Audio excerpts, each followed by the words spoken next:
Assalamualaikum warahmatullahi wabarakatuh.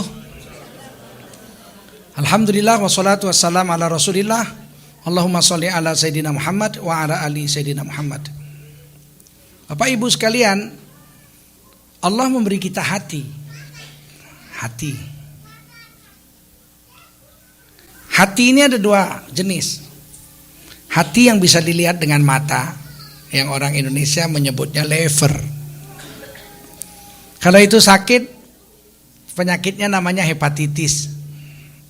Bapak pergi ke dokter untuk berobat, ibu pergi ke dokter untuk mengobati sakit lever itu. Hati yang bisa dilihat itu. Yang bahasa Arabnya alamul mulki wasyahadah. Benda yang bisa dilihat.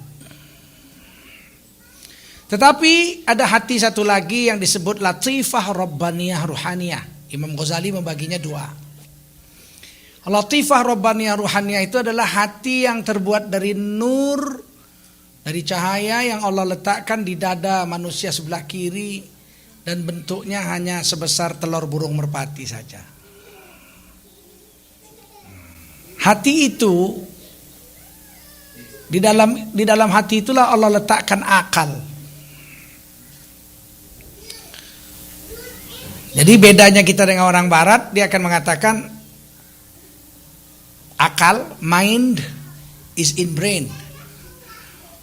Mind is in brain. Akal di otak. But Muslims never say that. Al-aqlu fis sudur. Akal di dada. The Prophet said, bahasa Inggris jadi. Rasulullah SAW tadi di bawah bahasa Inggris. Rasulullah bersabda bahwa hati itu adalah nur. Dan akal itu adalah nur yang diletakkan Allah di dalam hati. Al-aqlu huwa nur siyada fi qalbi. Akal adalah nur dari Allah yang bening tapi diletakkan Allah di dalam hati, bukan dalam otak. Maka jangan heran kalau orang otaknya pinter, sekolahnya S3 tapi nggak sholat. Coba, kemana akalnya? Masa dia mengaku hamba Allah, Allah yang menjadi tuannya nggak disembahnya. Ada orang yang mengaku berakal, pinter, S3, profesor, doktor, minum whisky depan anaknya, mabok, anaknya ikut mabok juga sama dia. Akhirnya tabok-tabokan. Anak kurang ajar, mabok. Terus anaknya bilang, bapak juga mabok. Bagaimana bisa orang yang S3 melakukan hal yang hina seperti ini? Karena akalnya tidak di otak. Akal diletakkan Allah di hati. Maka oleh karena itu hati itu harus bersih. Supaya akal itu bisa ngelihat tembus. Kalau hatinya kotor, itu seperti kita naik mobil. Kalau kacanya bening kan kita bisa lihat ada jurang, ada pohon, ada orang nyebrang, kita bisa setir, selamat kita nyetir sampai ke tujuan. We drive safely. Kenapa? Karena kacanya bersih. Tiba-tiba besoknya malam-malam ada yang mengecat mobil itu dengan aspal. Kacanya di-set aspal semua gelap. Besoknya, loh kok jadi gelap begini? Udahlah, yang penting saya tetap nekat. Bawa aja nih mobil. Pasti dia akan celaka. Sebab dia nggak bisa lihat keluar, dia akan masuk jurang atau nabrak orang atau kecelakaan. Nah, begitu juga orang yang hatinya itu kotor. Kalau hatinya kotor, bagaimana akalnya mau melihat? Udah, ini hati, akalnya diletakkan di dalam hati. Sedangkan ini bukan terbuat dari kaca. Mana bisa melihat keluar dia dari dalam itu? Oleh karena itu hati harus bersih dulu. Kalau hati sudah kotor, kata Allah, khatamallahu ala qulubihim wa ala sam'ihim wa ala absarihim isyawah wa lahum adzabun adzim. Kalau hatinya udah dikunci mati, kuping nggak ada guna lagi, nggak bisa dengar sih dengar tapi nggak masuk. Mata ngelihat tapi nggak ada manfaat. Ada orang pesta narkoba malam-malam. 10 orang, terus pulang ke rumah. Besok pagi telepon berdering, dia angkat, halo, Kawan kita yang tadi malam pesta narkoba mati. Waduh kasihan ya mati. Udah. Besoknya dia lihat pagi, oh mati kasihan. Padahal kawan kita sama-sama mabok ya, overdosis dia mati, jantungnya nggak kuat, mati. Oh ya, besok.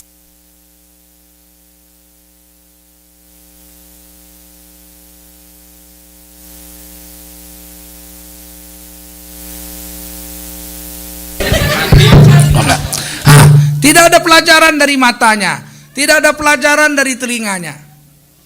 Hatinya tidak bergetar. Kenapa? Sudah gelap. Apa yang menyebabkan hati menjadi hitam? Kata Allah dalam Quran, dosa.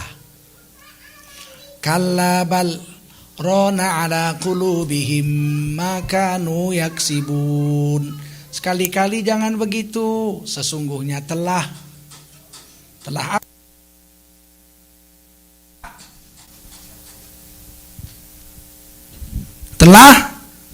rona ala qulubihim, berkarat hati mereka itu. Makanu yaksibun, karena banyaknya dosa yang mereka buat. Jadi dosa itu Bu, Bapak, satu dosa kita buat satu tetes hitam di hati kita. Satu dosa satu tetes hitam, satu dosa satu tetes hitam. Saya tidak bisa bayangkan kalau hati hanya sebesar telur burung merpati, 1000 kali berbuat dosa maka hati itu akan menjadi hitam. Kalau sudah hitam akal nggak guna lagi. Habis, akal nggak berfungsi lagi. Udah tahu dia korupsi itu dosa dan udah tahu korupsi itu bakal masuk penjara, korupsi juga.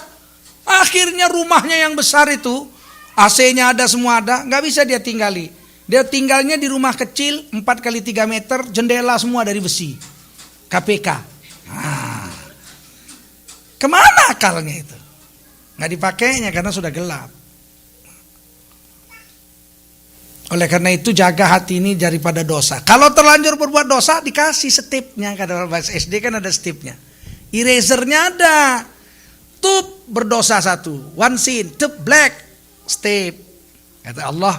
Innal hasanati yudhibnas sayyiat. Sesungguhnya perbuatan baik itu menutupi dosa-dosa. One good deed erase 10 bad deeds. One good deed erases 10 bad deeds. Bayangkan itu. Jadi hati selalu bersih. Oleh karena itu kita perlu membina hati itu agar bersih. Itu nomor 1. How? Istighfar. Astaghfirullahalazim. It erases one sin. Astaghfirullahalazim, 1 dosa terhapus. Astaghfirullahalazim, 1 dosa terhapus. Astaghfirullahalazim, 1 dosa terhapus. Astaghfirullahalazim, bisa keluar air matanya, seluruh dosanya dihapus. Kalau bisa nangis, if you can weep when we do istighfar, all the sin will be erased by Allah SWT. Kalau bisa nangis. Bagaimanakah istighfar yang menghapuskan dosa? Istighfar yang membayangkan dosanya. Ya Allah, aku pernah mengkhianati istriku. Harus dinampakkan dulu. Aku kasih dia uang belanja 20.000. Padahal di kantorku traktir si Susi 120.000.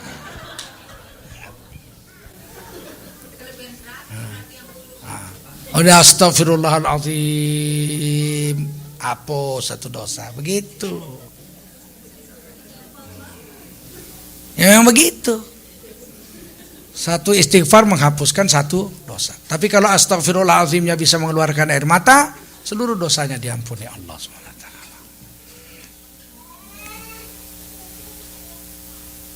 Bayangkan dosanya dulu gitu. Tapi hari ini orang istighfar nggak pakai perasaan, istighfar malah dipakai untuk marah.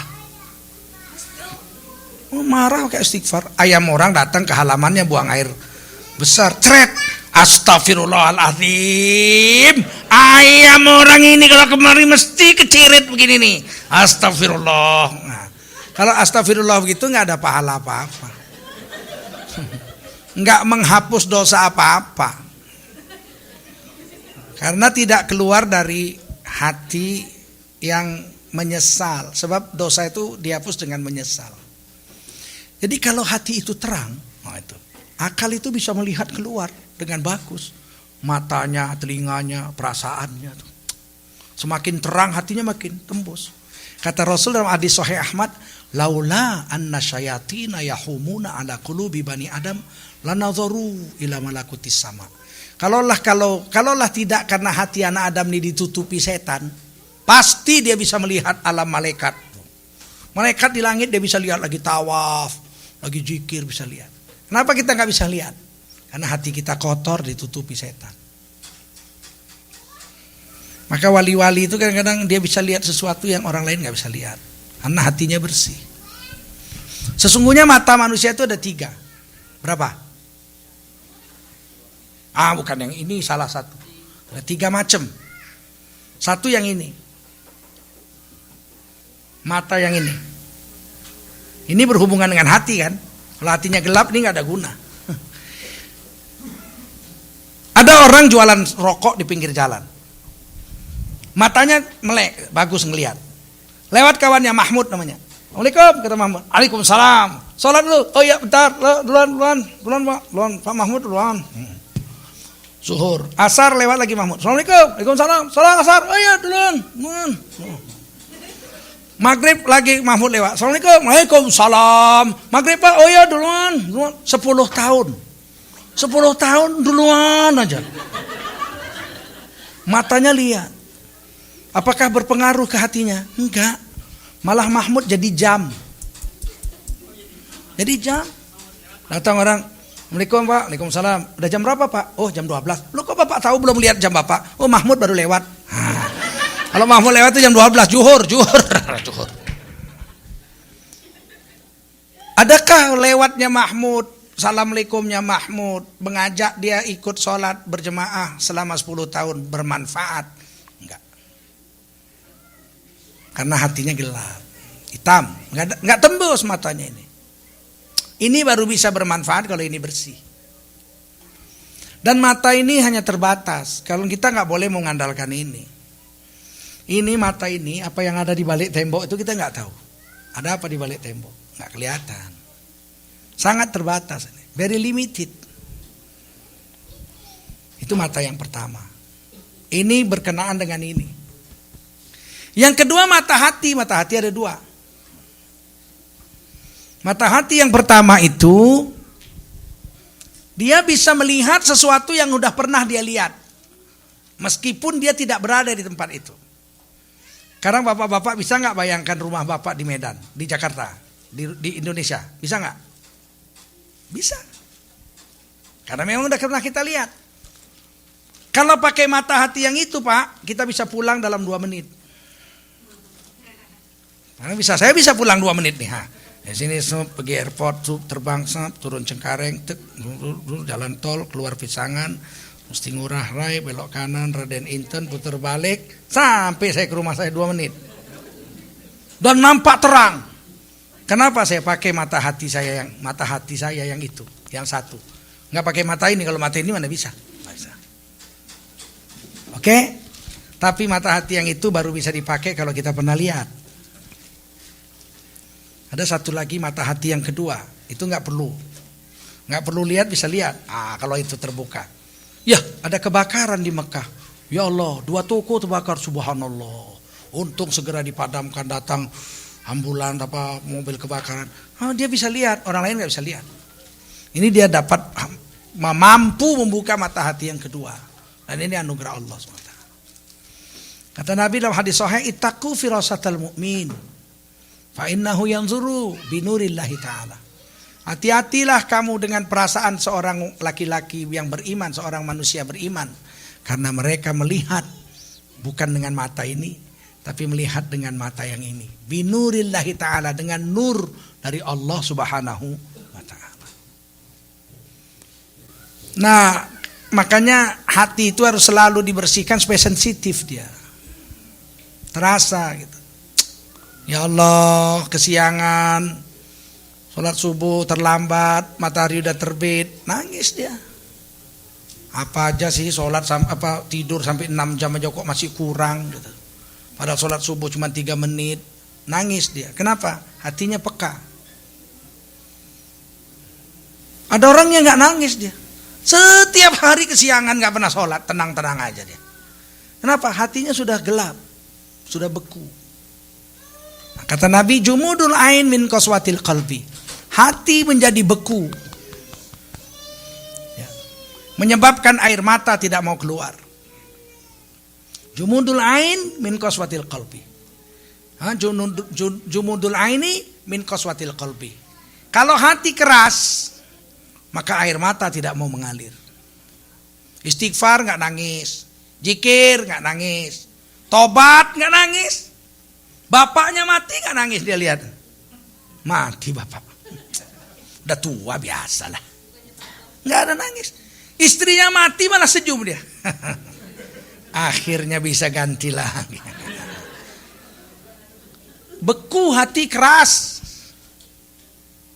Kenapa hati keras? Wa qaswatul qalbi min kasratil dzunub. Hati keras karena banyak dosa. Rasulullah bilang hati keras karena banyak dosa. Setiap kita berbuat dosa hitam keras. Kalau keras mata nggak mau nangis. Padahal menangis itu disuruh oleh Nabi. Wa beku, nangislah kamu. Zikir nangis, sholat nangis, tawaf nangis, baca Quran nangis, doa nangis, nangislah kamu. Ini hadis Sahih Ibnu Majah. Fa illam tabaku, wa illam tabaku fataba kau. Kalau kamu nggak bisa nangis, maka pura-puralah nangis. Jadi pura-pura nangis itu perintah Rasul. Kalau perintah Rasul berarti ibadah. Karena perintah Nabi dan perintah Allah nggak ada yang maksiat. Kalau perintah Allah dan perintah Nabi hanya 2. Kalau nggak wajib, sunat. Kalau nggak wajib, sunat. Nangis, nggak bisa nangis, pura-pura nangis.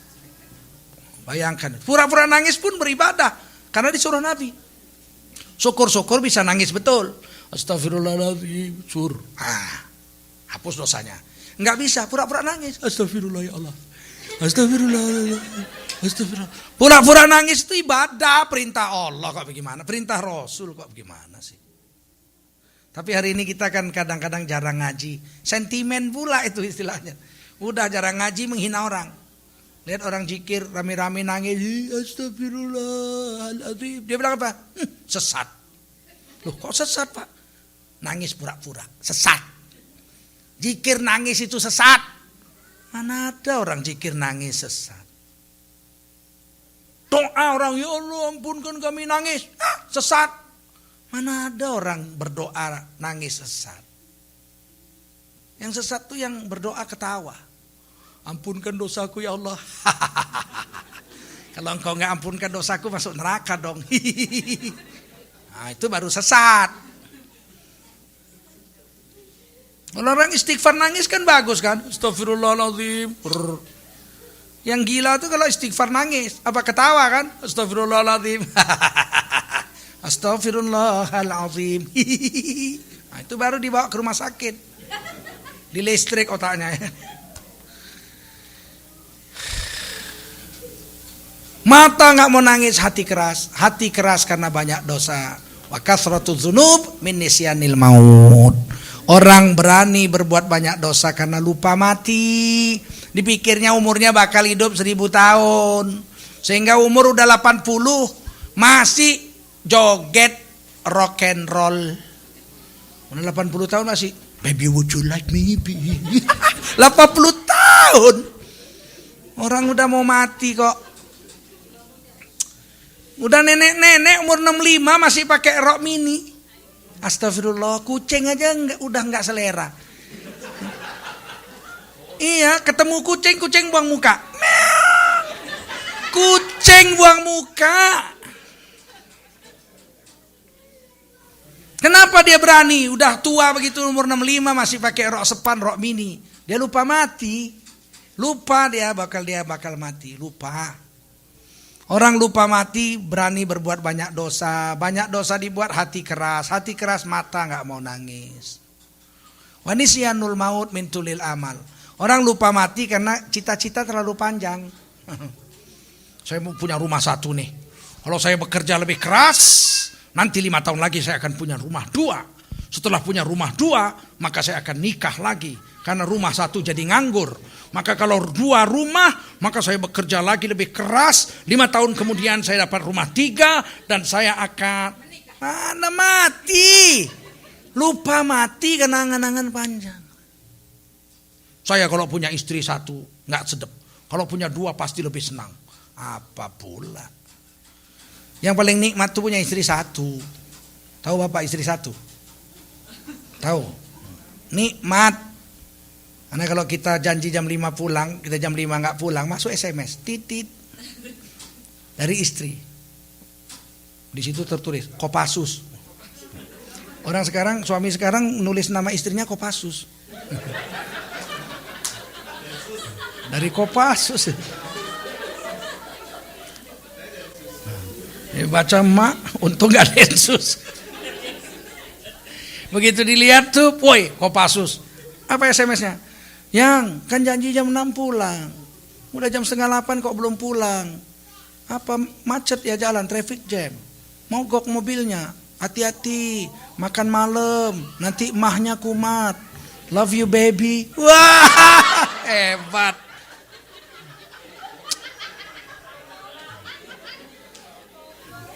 Tuh kalau istri 1 Pak, janji pulang jam 6, 7:30 gak pulang, love you baby.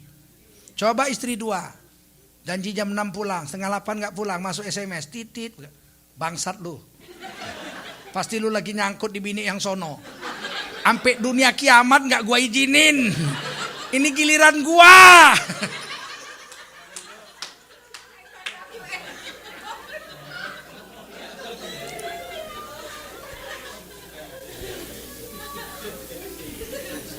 Jadi pikir-pikir dulu lah, hah? Iya, nggak ada. Saya udah banyak teman saya istrinya banyak. Saya tanya hidup tambah senang? Enggak, tambah sengsoro.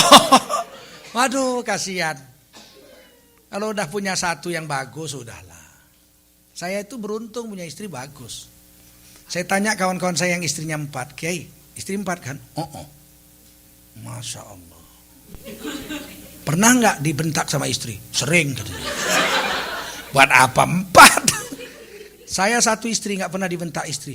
23 tahun sudah kawin. Gimana kalau begini mau ditambah juga? Untuk apa? Saya pernah pulang ke Medan mati lampu. Di Medan itu listrik sering mati 3 jam 4 jam sehari.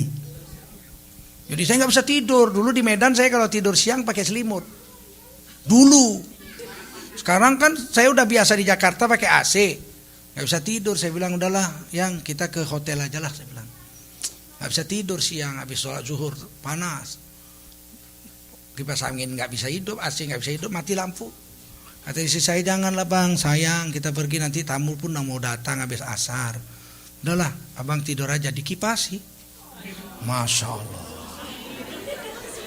Saya bilang jangan dikipasi nanti kamu capek. Nggak apa-apa bang, abang tidur aja, tenang aja. Tapi karena saya memang ngantuk, saya tidur. Bangun-bangun saya masih dikipasi. Udah hampir asar, hampir 2 jam. Saya tanya, ngipas? Dari kapan? Dari abang tidur itu. Masya Allah. Kalau istri begini baik di madu juga, memang sontoloyo lah. Iya bener. Apa kurangnya perempuan seperti ini? Tapi kalau kita panas malah dicakar, besok ku ganti lah yang baru. Ya, hati keras karena banyak dosa. Banyak dosa karena lupa mati. Lupa mati karena panjang angan-angan. Kita ini hidup kata Nabi cuma 60-70. Sedikit sekali umatku itu yang lebih dari 70. Kalaupun lebih 70 kata ulama, nggak efektif lagi. Nggak efektif. Udah 70 tahun mau kawin lagi. 1 aja terlantar. Mau 2 ya udah 70 tahun ya kan. Mau ngerampok pun 70 tahun nggak bisa. Mau ngapain coba? Mau kerja lembur. Mau kerja 8 jam aja udah bengeknya udah kumat. Mau ngapain kalau hidup 70-80? Yang praktis hidup ini cuma sampai 60. Itulah yang efektifnya.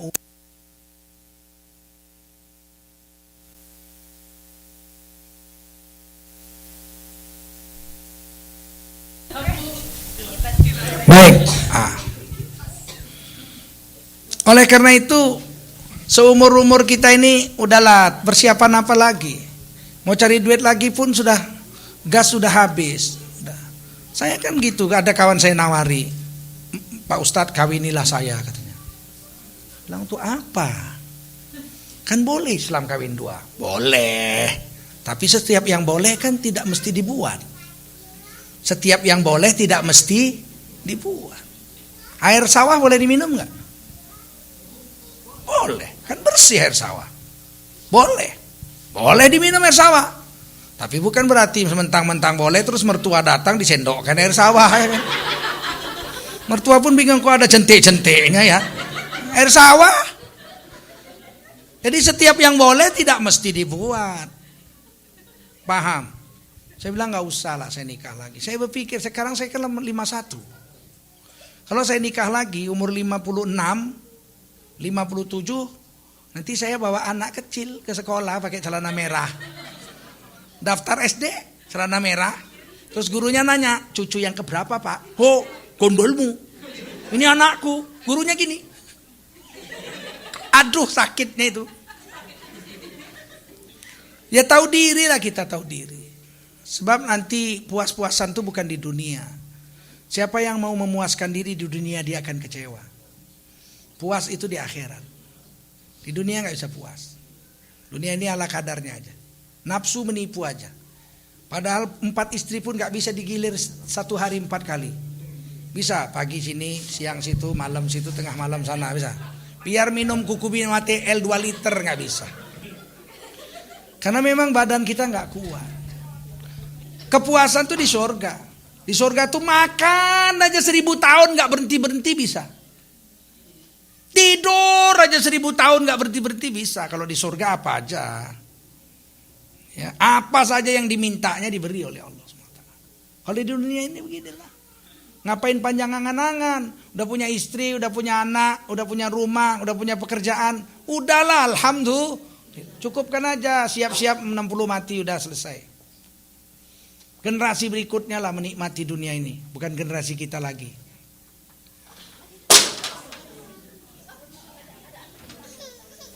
Terkejut dia. Watulul amal ra'su kulli khati'ah. Dan panjang angan-angan itu adalah pangkalnya semua dosa. Orang berani melakukan dosa min hubbid dunia, daripada cinta dunia. Wa hubbud dunia ra'su kulli khati'ah. Orang berani berbuat segeluruh dosa karena mencintai dunia. Dia berani kalau aku punya kondominium, akhirnya dia mencuri, menipu dan sebagainya. Seandainya dia tidak mencintai dunia, apa yang ada saja dinikmati, insya Allah dia nggak punya beban untuk melakukan dosa. Saya pikir ini yang perlu kita bina hati kita. Usahakan menangis. Oleh karena itu coba-coba malam bangun, wudu, sholat 2 rakaat, jinak-jinakkan hati, astagfirullahaladzim, astagfirullahaladzim, sampai bisa nangis. Maka insya Allah dengan nangis itu seluruh dosa-dosa kita dicuci oleh air mata. Amin. Ada penyakit-penyakit hati. Makanya hati itu harus bersih, ada penyakitnya. Ibaratnya gini.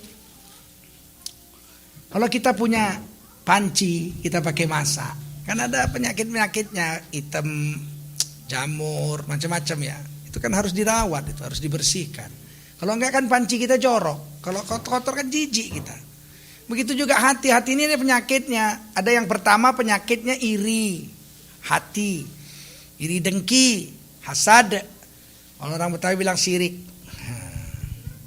Yang pertama kali kena penyakit hati yang namanya iri, hati, dengki, hasad ini iblis. Dia iri lihat Nabi Adam. Iblis waktu itu penghulu malaikat. Tapi jelek dia, iblis itu ada tanduknya, ada buntutnya. Maka iblis gak bisa tidur mereng, dia pasti tidur telungkup. Karena ada tanduknya. Kata Nabi janganlah tidur telungkup karena itu cara setan tidur. Tiba-tiba malaikat maut bawa tanah. Satu genggam. Tapi genggaman malaikat maut kan besar ya. Malaikat maut kan besar. Satu genggamnya itu menyebabkan Nabi Adam badannya besar. Nabi Adam tuh dadanya aja 60 hasta. Dadanya 60 dada saya ini. Kalau ibu-ibu dimakan Nabi Adam 6 belum kenyang Nabi Adam. Memang besar Nabi Adam itu. Tapi karena dilihat oleh iblis, dia kan penghulu malaikat waktu itu di surga, dia lihat makhluk yang akan menjadi wakil Allah di bumi, ternyata dibuat bahannya dari tanah hitam begini, campur hitam putih segala macam. Pasti jelek. Underestimate dia, anggap remeh. Tiba-tiba jadi Nabi Adam tuh laqad khalaqnal insana fi ahsani taqwim. Kami telah jadikan Nabi Adam itu, manusia satu itu, dalam bentuk yang paling bagus. In the best form. Irilah iblis, langsung dengki dia.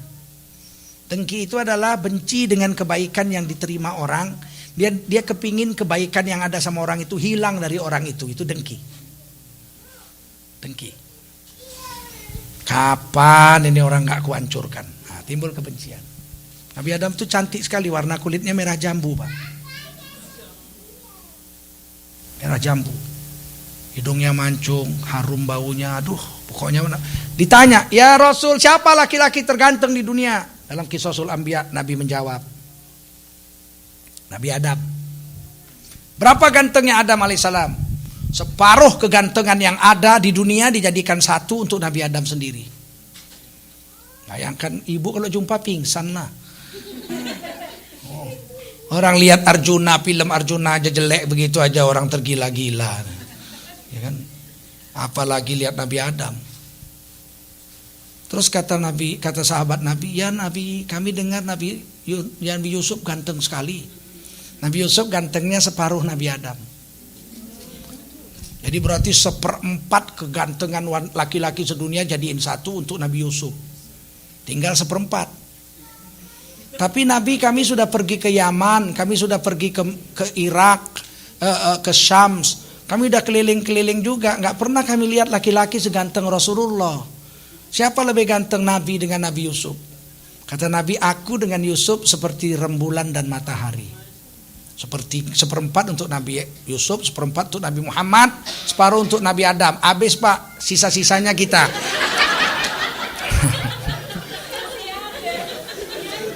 Makanya nggak beres semua kita itu. Ada yang hidungnya bangir, giginya merongos.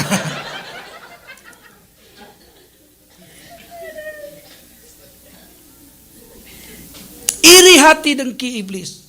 Maka ketika disuruh sujud, hormatlah kamu, sujud hormat ya. Fasjudu li Adam, sujudlah kamu menghormat Nabi Adam. Iblis menolak sujud. Iri hati dia.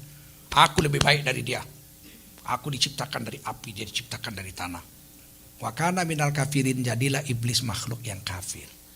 Jadi dari iri hatinya itu timbul penyakit lain. Dendam. Kapan gak kuhancurkan ini orang? Udah makan buah, udah turun ke bumi, gak dapet dia anak cucunya kuhancurkan. Sampai kiamat pokoknya. Itu hasad dengki itu. Kalau gak dibersihin, tumbuh penyakit baru lagi. Dengki. Kemudian tumbuh dendam. Kemudian tumbuh marah. Marah. Asal jumpa orang yang didengkikannya itu pasti buang muka. Marah. Datang orang yang dia irikan itu, bawa bakwan. Ayo makan di bakwan. Ini bakwan dari siapa? Ibu Susi. Nggak enak, asin. Marah aja. Padahal udah kepingin. Nah, ini rujak juga dari Ibu Susi. Nggak enak rujak, nanti mencret. Padahal dia kepingin. Tapi udah timbul iri, timbul dendam, timbul marah.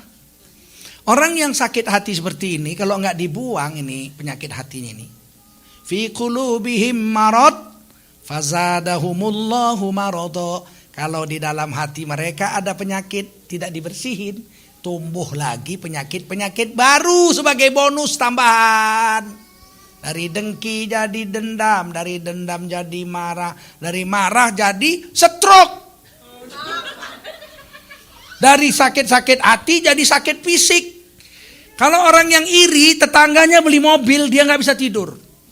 Kelepek, kelepek, kelepek, kelepek. Suaminya nanya, gimana sih Ma, udah jam 4 gerbak-gerbuk terus nggak tidur, ada apa sih? Papa nggak tahu ya? Papa nggak tahu. Ada apa? Papa belum tahu. Belum. Susi sebelah rumah beli mobil baru, tahu? Loh, orang Susi yang beli mobil kok dia nggak bisa tidur? Alangkah kasihannya orang berpenyakit hati seperti ini. Lewat Susi naik mobil barunya itu, dia lagi nyapu halaman. Tin, klakson tuh Susi. Sombong. Mentang-mentang mobil baru, tin, klakson. Biar tahu kalau dia punya mobil. Sombong. Besok lewat lagi. Tin, sombong. Lama-lama si Susi kan sakit hati juga, di klakson dicuekin gitu. Lewat nggak klakson, dia lihat, oh, lewat lagi nih, pasti klakson nih. Tiba-tiba nggak klakson. Sombong, klakson kenapa sih?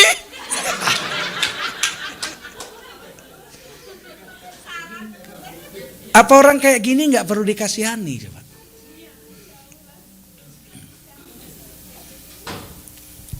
Fi qulubihim marad fazadahumullahu marada. Dalam hati mereka ada penyakit, Allah tambahi penyakit-penyakit lain. Walahum adzabun alim. Nanti mereka akan mendapatkan azab yang pedih. Di dunia bisa kena stroke, dikubur, orang jadi malas nguburkan dia. Nah, dia jahat ini. Ini ya hati, maka perlu diperbaiki. Salah satu penyakit hati itu yang kita mau bahas, ghadab, marah. Ghadab, marah. Bahasa Indonesianya kurang tepat diartikan marah. Saya menginginkan terjemahannya itu murka. Sebab bahasa Arab marah itu ada dua. Satu ghaiz, satu ghadab. Wal kadhimin al ghaiz. Ciri-ciri orang yang bertakwa bisa menahan ghaiz. Bahasa Inggrisnya ghaiz itu angry, anger, marah. Ghadab juga marah. Apa bedanya ghadab dengan ghaiz? Nah, Imam Qurtubi dalam tafsir fi ahkamil Quran menjelaskan tafsir ayat itu. Orang bertakwa itu ciri-cirinya sedekah waktu senang, waktu susah, dan bisa menahan ghaiz. Ghaiz itu marah tapi nggak wujud dalam anggota tubuh. Sedangkan ghadab itu marah tapi wujud dalam anggota tubuh. Orang yang ghadab marahnya itu bukan hanya hatinya yang marah, tangannya ikut marah, mulutnya ikut marah. Dia naik mobil, disalip orang dari sebelah kanan. Kampret! Lewat lagi, ketek! Komodo! Jadi 1 jam dari kantor, dari rumahnya ke kantor tuh mulutnya jadi kebun binatang. Komplit itu semua ada di situ.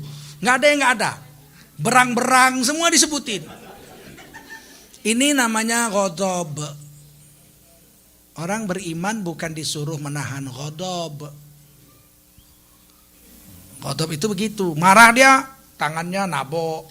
Marah dia, kakinya nendang. Marah dia, TV hancur. Marah dia, bininya di sparring partner sama dia, di jab kanan, jab kiri. Ini ghadab. Laki-laki seperti ini nggak pakai. Orang yang ghadab seperti ini nggak bisa pakai. Seorang suami kalau marah nabok istrinya lapor ke hakim pengadilan agama, jatuh talak 1. Tidak ada hak laki-laki menampar wajah. La tadribul wajah. Jangan pernah menampar wajah. Biar wajah binatang. Kalau saya naik kuda, kudanya nggak mau lari, saya boleh mencambuk kakinya. Tapi kalau saya cambuk mukanya, saya berdosa di sisi Allah. Sedangkan binatang nggak boleh dipukul wajahnya, bagaimana bininya pula ditamparnya. Marah-marah, silakan marah. Kata Nabi, kalau kau marah, istighfar. Masih marah, duduk. Masih marah, berbaring. Masih juga marah, berwudu. Karena marah dari setan-setan dari api, api padam dengan air. Udah wudu masih marah, pergi. Udah dingin nanti baru pulang. Begitu, ini marah, bini ditabok. Das, bininya nangis. Kalau kau lihat merah di pipi, bekas gambar tanganmu, enak aja. Itu ghadab. Sayangnya dalam Quran orang bertakwa itu bukan menahan ghadab, tapi wal kaziminal ghaiz, menahan ghaiz, menahan marah, bukan menahan murka. Murka bukan kerja orang beriman. Itu kerja setan. Ghadab datang dari setan, setan dari api mati dengan air. Tapi kalau ghaidh, Nabi melakukannya juga sekali-sekali. Kalau agama dirusak orang, Nabi marah. Kalau Nabi marah, matanya berubah merah. Atau wajah Nabi turn to red, sedikit merah, sahabat terus tahu Nabi lagi marah. Tapi mulut Nabi diam. Nabi pernah istrinya yang 9 berantem. Istri Nabi setelah Khadijah wafat 9. Nabi itu istri pertama gak pernah dimadu sampai wafat umur 65. Jadi Nabi itu kawin banyak setelah istri pertama wafat. Satu hari istri-istri Nabi itu bertengkar aja, saing-saingan. Aisyah cantik, anak Abu Bakar Siddiq. Hafsah cantik, anak Umar bin Khattab. Zainab sepupu Nabi cantik. Yang cantik-cantik ini bersaing, kalau yang tua-tua kan tahu diri kan. Yang cantik-cantik ini yang agak susah juga. Lama-lama Nabi marah. Akhirnya Nabi nggak tidur di rumah. Nabi tidur di masjid, di tempatnya Bilal azan. Jadi kalau kita pergi ke Nabawi, tempat muazin sekarang itu kan di atas panggung itu. Namanya Haura. Nah, sampai sekarang masih ada Haura itu. Nah, Nabi tidur di situ dengan Sayyidina Bilal. Sebulan hampir Nabi nggak pulang-pulang. Sehingga berita beredar Nabi telah menceraikan istri-istrinya. Abu Bakar Siddiq jumpa Nabi nangis-nangis. Naik ke Haura itu. Karena Abu Bakar Siddiq berkepentingan anaknya kan Siti Aisyah. Bilang, ya Rasul, adakah engkau menceraikan istri-istrimu? Kata Nabi, tidak. Saya cuma mau menyendiri aja di sini. Oh, syukurlah, kata Abu Bakar Siddiq. Nggak lama Umar datang naik situ juga. Assalamualaikum ya Nabi. Waalaikumsalam. Saya dengar Nabi mau menceraikan istri-istrinya. Kata Nabi, tidak. Saya cuma mau sendiri di sini.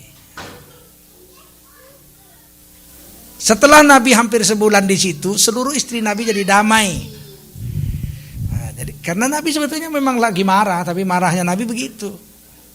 Tidak ada kata-kata yang keluar, ya saya memang marah, enggak. Tidak, saya cuma mau menyendiri. Itu urusan agama itu, membagi keadilan dalam beristri. Kalau urusan dunia Nabi enggak pernah marah pun. Nah, Nabi datang ke rumah Siti Aisyah. Wahai Siti Aisyah, keluarkan makanan, saya lapar. Karena Nabi ada makanan enggak? Siti Aisyah bilang, ada ya Rasul, tapi apa? Tapi rotinya angus. Oh, kata Nabi, tadi waktu bikin rotinya dibakar apa dijemur? Kan angus. Ya udah biasa kalau namanya roti dibakar, sekali-sekali angus. Bawa sini roti angus tuh.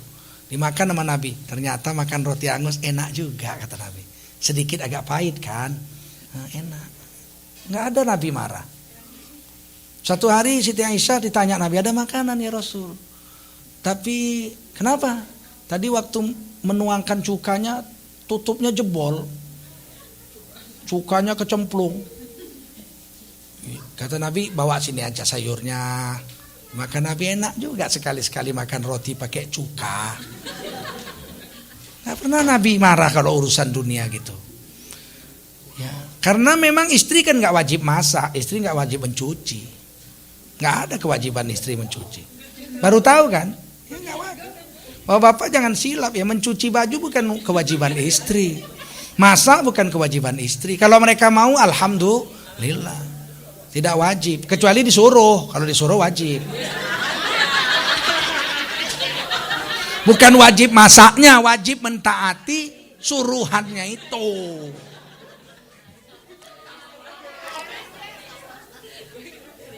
Saya nggak pernah menyuruh istri saya mencuci. Sebab saya tahu mencuci itu berat. Baru kami awal-awal nikah, kami mencuci bersama.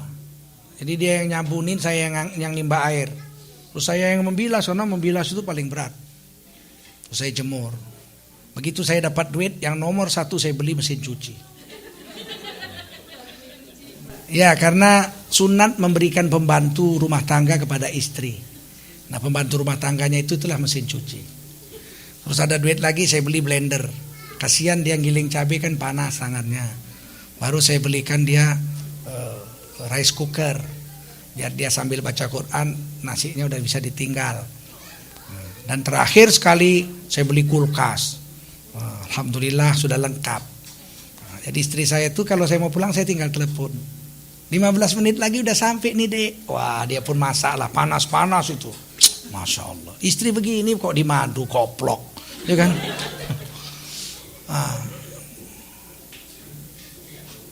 Masya Allah ya. Jadi Nabi urusan dunia nggak marah, tapi urusan agama Nabi marah. Marahnya Nabi itu mata merah. Paling-paling Nabi pukul pahanya. Nabi marah.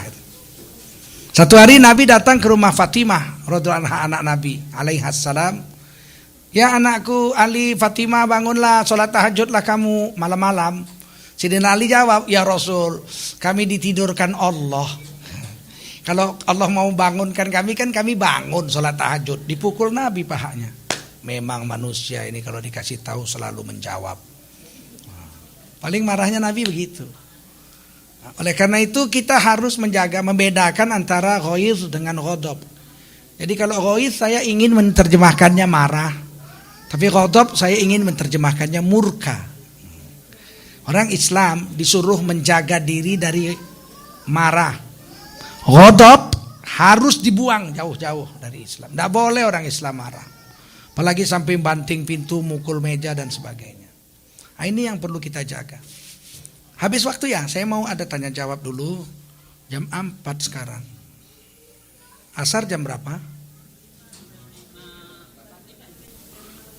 Saya mau ada tanya jawab. Mungkin nanti setelah itu kita akan ada zikir setelah sholat.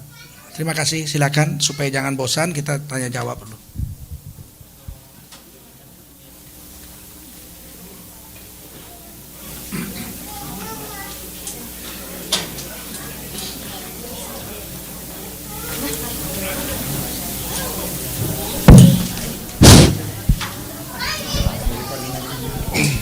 Silakan bagi para peserta LKI ada yang mau bertanya?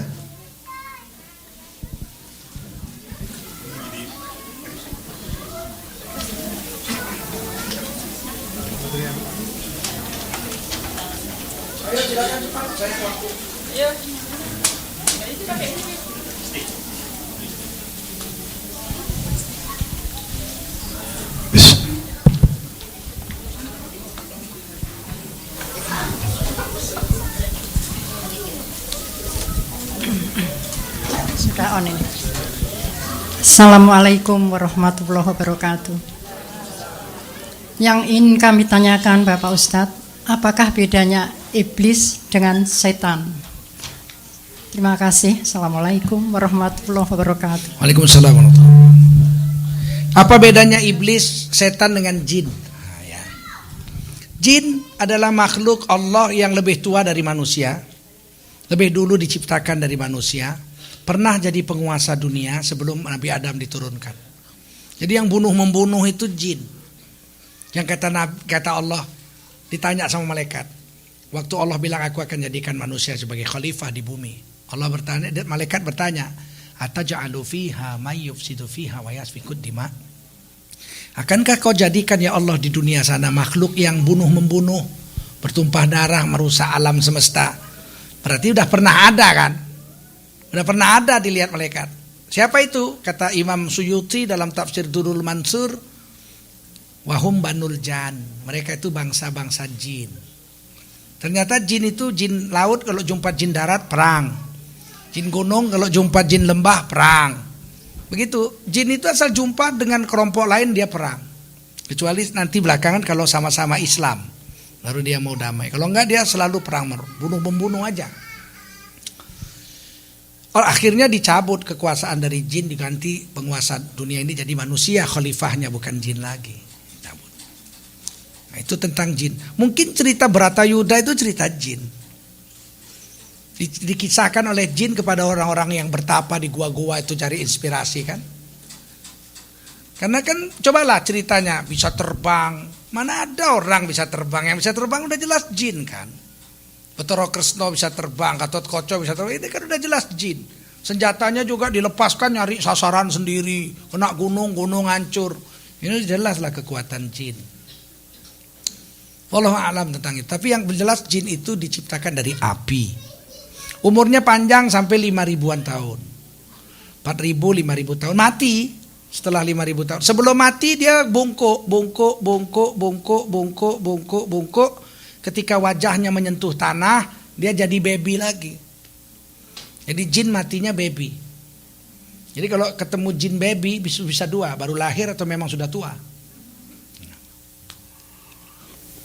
Nabi bertanya kepada jin. Satu hari jin masuk Islam satu rombongan. Diceritakan dalam surah Al-Ahqaf. Ya, satu kelompok jin masuk Islam. Terus Nabi tanya, kamu apa? Kami jin. Apa makanmu? Makan kami ulat-ulat.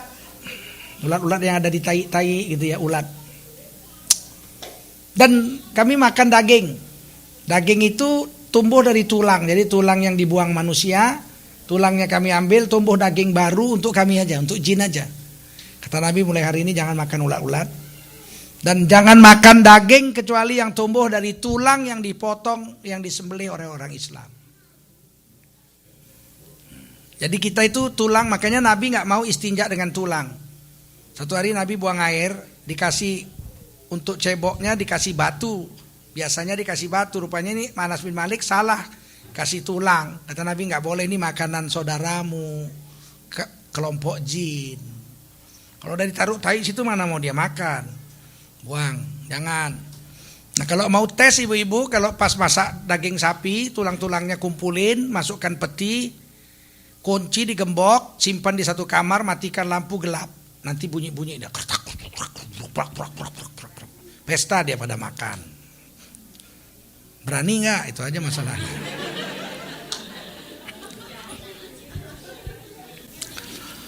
Nah itu jin. Iblis salah satu dari jin. Namanya Azazil. Nama iblis itu namanya Azazil. Iblis itu penghulu malaikat. Walaupun dia jin, kelompok jin, tapi dia diangkat jadi kepala malaikat. Karena solehnya. Belakangan karena iri itulah hilang kesolehannya. Kemudian dia diusir dari dunia, dari akhirat, dari sorga diusir. Dia bilang, fanzurni hatta yauma yub'atsun. Ya Allah jangan matikan aku, karena jin kan mati 5.000 tahun. Jangan matikan aku sampai hari kiamat. Kata Allah, ya kamu minal munzarin, kamu akan hidup sampai hari kiamat. Ditiup sangkakala baru si iblis mati. Tinggallah dia di bumi ini. Nah, iblis ini akhirnya kan kawin tentu dengan jin, punya anak. Setiap iblis ini melahirkan istrinya, itu lahirnya kembar 5, kembar 8, kembar 10. Ya. Kelompok generasi anak iblis yang pertama ditulis dalam kitab Ihya Ulumuddin. Yang pertama namanya Dasim.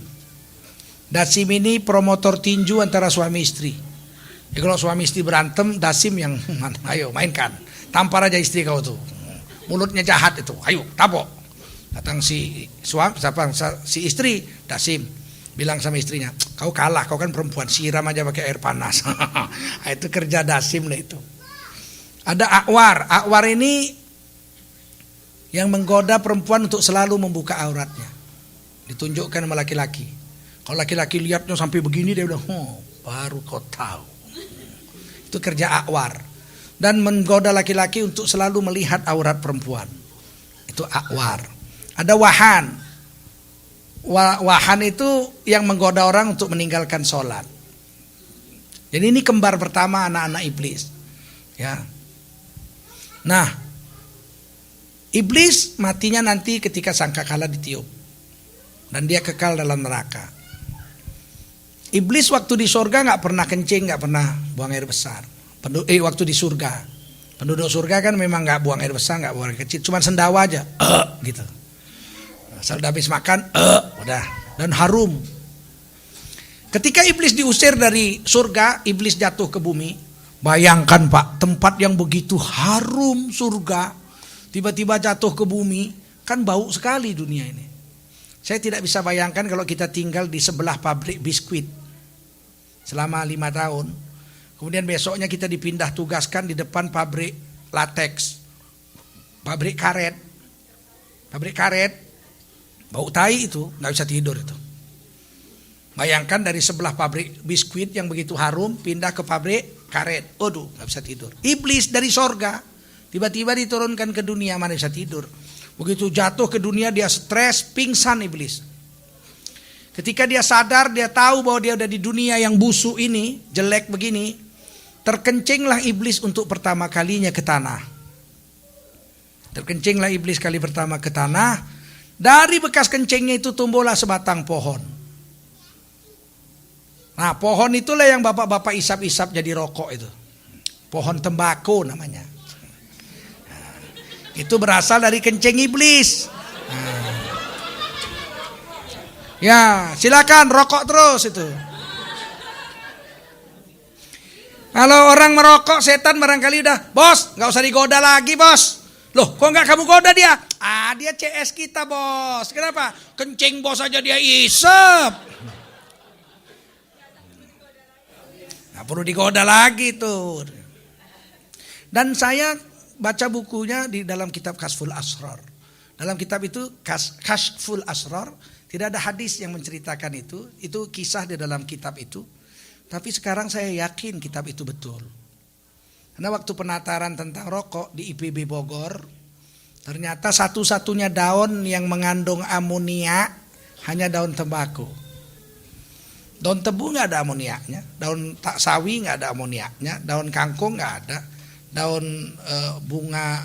daun mangga nggak ada, daun pintu nggak ada. Yang ada amoniaknya cuma daun tembakau.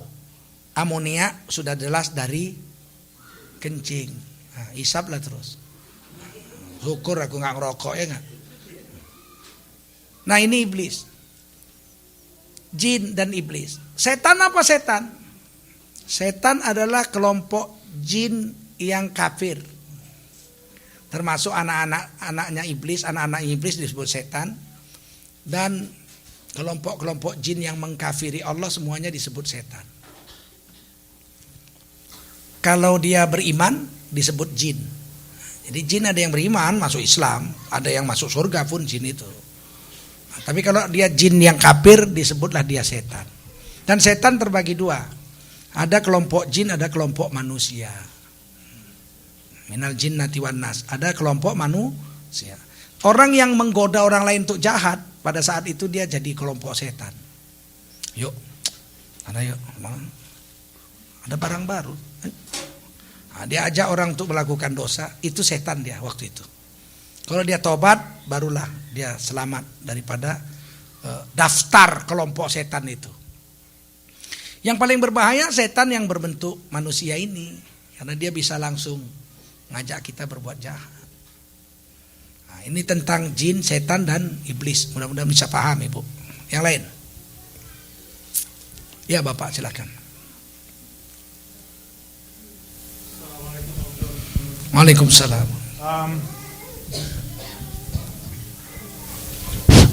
Saya mau menanyakan sedikit masalah kematian ini, Ustadz. Jadi sedikit cerita dulu. Beberapa peristiwa kematian teman maupun saudara saya membuat saya berpikir ulang mengenai kehidupan. Terutama dengan pembicaraan orang tua saya yang di belakangan ini mereka lebih kelihatan ikhlas untuk berpulang, sudah merasa siap untuk itu. Kemudian mulai membicarakan masalah wasiat dan sebagainya. Sehingga saya berpikir, saya melihat dari waktu saya kecil dulu sampai besar, sampai seperti sekarang ini, bagaimana perjuangan orang tua untuk mengumpulkan nafkah, tabungan, mungkin juga properti dan sebagainya, yang pada akhirnya pada momen-momen belakangan ini sudah membicarakan untuk meninggalkan itu semua. Itu membuat saya berpikir, meriset pikiran saya mengenai arti makna kehidupan ini, apa sih sebenarnya tujuan kehidupan ini, dan membuat saya lebih tertarik untuk memahami mengenai kematian. Jadi mungkin yang saya akan tanyakan sama Ustadz itu adalah, pertama, masalah kematian husnul khotimah, sering kita mendoakannya untuk mencapai itu, tapi bagaimanakah kita supaya bisa mencapai kepada mati yang husnul khotimah, sehingga kita yakin pada saat kita meninggal kita akan menuju golongan yang beruntung. Kemudian ciri-cirinya orang yang meninggal husnul khotimah. Kemudian apa sih proses kematian itu sendiri Ustadz? Mulai dari waktu mulai ditarikkan nafasnya dari kerongkongan dan sebagainya. Ada yang bilang ditarik dari kaki, ada ditarik dari ubun-ubun. Apa yang membedakan itu semua? Dan mungkin masih ada banyak pertanyaan berikutnya lagi, tapi saya pikir saya batasi di sini dulu. Assalamualaikum warahmatullahi wabarakatuh.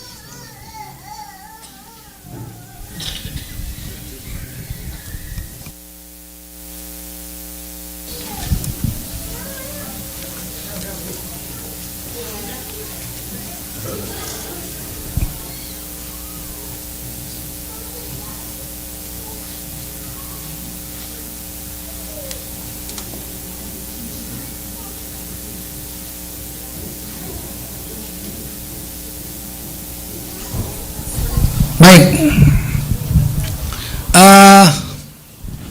husnul khotimah mati yang baik, su'ul khotimah mati yang jahat, mati yang jelek.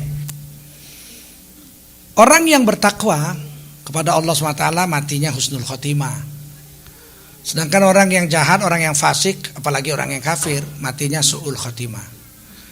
Kalau dia orang yang istiqomah, dalam Quran surah Hamim As-Sajadah dituliskan oleh Allah tuh, innalladzina qalu rabbunallah tsumma istaqamu tatanazzalu alaihimul malaikah alla takhafu wa la tahzanu wa abshiru bil jannati allati kuntum tu'adun nahnu awliyaukum fil hayatid dunya wa fil akhirah, dan seterusnya ayat itu. Sesungguhnya orang yang mengatakan Tuhan kami adalah Allah, kemudian istiqomah, mati-matian terus jalan dalam agama, jatuh bangun lagi, kepleset, jalan lagi, melenceng, lurus lagi, dan seterusnya. Tatanazzalu alaihimul malaikah, maka turunlah kepada mereka malaikat. Thank you. Turun malaikat menjaga hidupnya di dunia. Kemudian waktu dia mau mati datang malaikat-malaikat. Namanya malaikat rahmat, ada yang 6, ada yang 8, ada yang 10, tergantung kesolehan kita. Malaikat-malaikat ini mengurut-ngurut kaki kita, tangan kita diurut-urut. Seraya malaikat itu mengatakan wala takhafu wala tahzanu. Kamu enggak usah takut, enggak usah cemas, enggak usah sedih. Nahnu awliyaukum fil hayatid dunya wa fil akhirah. Kami yang akan menolong kamu dunia dan akhirat. Tenang aja. Kami disuruh Allah datang sini menghiburmu. Sampai kemudian waktunya datanglah malaikat maut, komandan ini. Malaikat maut datang, malaikat maut memakai wajah yang paling cantik. Sebab wajah malaikat maut ada 4. Yang paling cantik di ubun-ubun.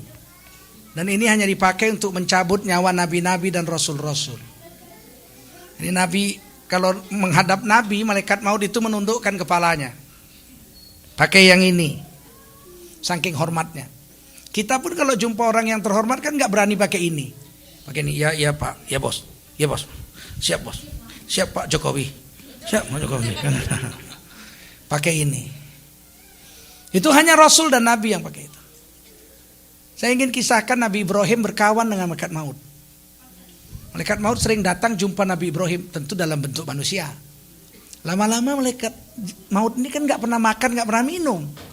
Nabi Ibrahim tuh nggak enak. Kamu ini bagaimana sih? Kita udah berkawan lama. Tapi kamu nggak pernah mau makan, nggak pernah mau minum di rumah saya, kan saya nggak enak. Kata malaikat maut ini akhirnya bilang, saya ini malaikat, nggak makan, nggak minum. Kata Nabi Ibrahim, oh kamu malaikat toh. Cuman saya sayang sama kamu, saya diizinkan Allah ketemu. Kamu malaikat apa? Kata Nabi Ibrahim, malaikat maut. Kata Nabi Ibrahim, waduh, kamu yang nyabut nyawa? Iya. Oh, saya ingin coba tunjukkan kepadaku wajah yang kau pakai kalau mencabut nyawa nabi-nabi dan orang-orang soleh. Nabi-nabi, ya, tutup matamu, tutup mata Nabi Ibrahim. Sekarang buka. Malaikat Jibril pakai wajah yang ini. Maka apa kata Nabi Ibrahim? Subhanallah, seandainya nggak ada sorga, lihat wajahmu saja sudah hiburan yang hebat. Nggak bisa bayangkan cantiknya malaikat maut. Aduh. Nah sekarang gantian, kata Nabi Ibrahim, coba tunjukkan wajahmu kalau mencabut nyawa orang-orang durhaka. Jangan, kata malaikat maut. Saya kepingin tahu, kalau udah kepingin kan susah itu. Akhirnya malaikat maut bilang, ya udahlah kalau kepingin juga jangan nyesel tapi ya tutup mata. Nah, sekarang buka, pingsan Nabi Ibrahim. Pingsan. Begitu sadar dia bilang, ya Allah, seandainya lah tidak ada neraka nggak ada. Lihat wajahmu aja udah lebih parah lah siksaannya itu, seperti di neraka lah sudah. Nah, itu wajah wajah malaikat maut. Kalau mau cabut nyawa orang soleh, dia pakai wajah yang ini, yang wajah asli ini, cantik. Dia kasih salam, assalamualaikum. Cabutlah nyawa, nah, pakai yang itu. Kalau wajah durhaka, orang-orang Islam tapi durhaka, fasik. Kata malaikat, kata Nabi kita, malaikat maut menampakkan wajahnya yang ketiga, yang di belakang kepala ini. Nah kita ini wajah marah. Kalau kita ibu-ibu lah, kalau misalnya saingannya datang kan, dari sana datang lagi orang yang dibencinya, pasti pakai yang ini gitu. Ini wajah marah. Kayak kita tarik tambang lah, mana ada yang pakai wajah ini, pasti pakai ini semua. Itu wajah yang marah. Yang paling parah wajah yang dipakai untuk mencabut nyawa orang kafir, wajah yang di telapak kakinya. Kalau kita marah kan kita pukul orang, jatuh terus diinjek, pakai wajah yang itu. Kalau itu mengerikan lah. Nah malaikat maut tuh kalau datang mencabut orang beriman tapi durhaka, ditinjunya wajahnya langsung, nggak ada salam-salam. Begitu datang, wa yadribuna wujuhahum wa adbarahum, ditinjunya wajahnya dan dipukulnya punggung orang itu sehingga muncratlah darahnya, keluar dari hidungnya, keluar dari mulutnya, keluar dari macam-macam, kupingnya keluar darah, dan wajahnya langsung hitam. Nah kalau dia orang yang istiqomah, malaikat datang, malaikat maut kasih salam, assalamualaikum, waalaikumsalam. Kita akan berangkat ini kemana? Situ. Wa absyiru bil jannatil lati kuntum tu'adun, nampakkan surga yang dijanjikan udah kelihatan. Ke situ tuh. Apa itu? Kok cantik sekali? Kalah Vancouver tuh. Wah. Oh, itu surga. Masya Allah. Kok ada istana? Istana besar sekali. Dindingnya dari emas, atapnya dari yakut, subhanallah. Pintunya dari emerald, jamrud hijau. Aduh cantiknya istana itu. Siapa punya? Kamu punya. Justru kita mau pergi situ. Maka lupalah dia rumah kontrakannya. Kemudian berbarislah jutaan bidadari, melambai-lambaikan selendang hijau, memanggil nyawanya untuk pulang. Rene mas, wesui tak enteni mas. Nah, ayo mas, mas bejo, Rene. Oh. Barulah malaikat maut mencabut nyawanya. Wa yakhruju ruhul mu'min kama yakhruju sya'ru minal ajin. Gampang keluar roh orang beriman, seperti rambut keluar dari tepung. Seret, selesai. Dia pun mati tersenyum dengan husnul khotimah. Kata Nabi, ciri-ciri mati husnul khotimah, air matanya mengalir, matanya tertutup dan bibirnya tertutup, mukanya senyum menghadap Allah. Ini husnul khotimah. Nah, jadi malaikat itu sudah bawa dulu, nampakkan bidadari, nampakkan surga, sehingga tidak terasa sakit, seperti rambut keluar dari tepung. Padahal Rasulullah bersabda juga dalam hadis yang lain, seenak-enak mati seperti kambing dikuliti hidup-hidup. Itu yang paling enak. Tapi dalam hadis lain dibilang mudah keluar roh orang beriman seperti rambut keluar dari tepung. Kok bertentangan hadis ini? Enggak bertentangan. Enggak bertentangan. Ada ulama yang dulu enggak ngerti hadis ini, dia doa siang malam minta tahu hadis ini apa artinya. Dia mimpi jumpa Rasulullah, Rasulullah mengajarkan kepadanya. Ternyata kalau saking cantiknya sorga, mati yang sakit seperti kambing dikuliti hidup-hidup itu hilang rasa sakitnya. Dibius oleh cantiknya sorga dan merdunya nyanyian bidadari. Kita bisa lihat contohnya di dalam surah Yusuf. Surah Yusuf, waktu itu kan Nabi Yusuf ganteng sekali, tinggal di rumah menteri. Istri raja ini jatuh cinta sama Nabi Yusuf. Namanya Zaliha. Cuman kalau di dalam huruf Indonesia, H itu ditulis KH. Ahmad, kalau huruf Indonesianya kan ACHMAD, Ahmad gitu. Jadi Zulaiha itu sebetulnya Zaliha. Tapi karena ditulis pakai huruf Latin dulu, H itu jadi KH, CH, jadi Zulaikha. Zaliha namanya. Orang Betawi bilang si Jaleha. Jatuh cinta perempuan ini, istri raja jatuh cinta sama budak. Jadi gunjingan. Jadi gunjingan.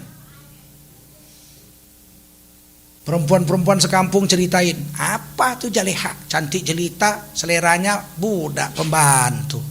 Panas nih Jaleha nih. Kumpulin semua perempuan-perempuan satu negerinya itu. Perempuan-perempuan yang menggunjingi dia itu kumpulin, dikasih mangga.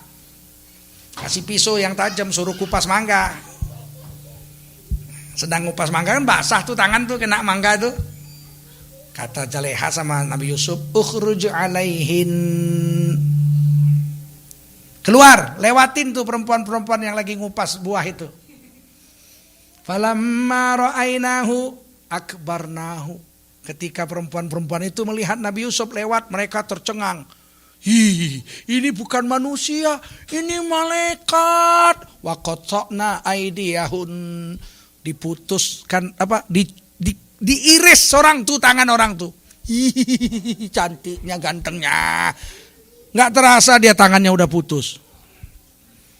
Nggak terasa tangannya sudah putus. Kalau lihat Nabi Yusuf ganteng aja tangan putus nggak terasa sakit. Apalagi lihat sorga dan nyanyian bidadari. Nyawa putus tidak terasa.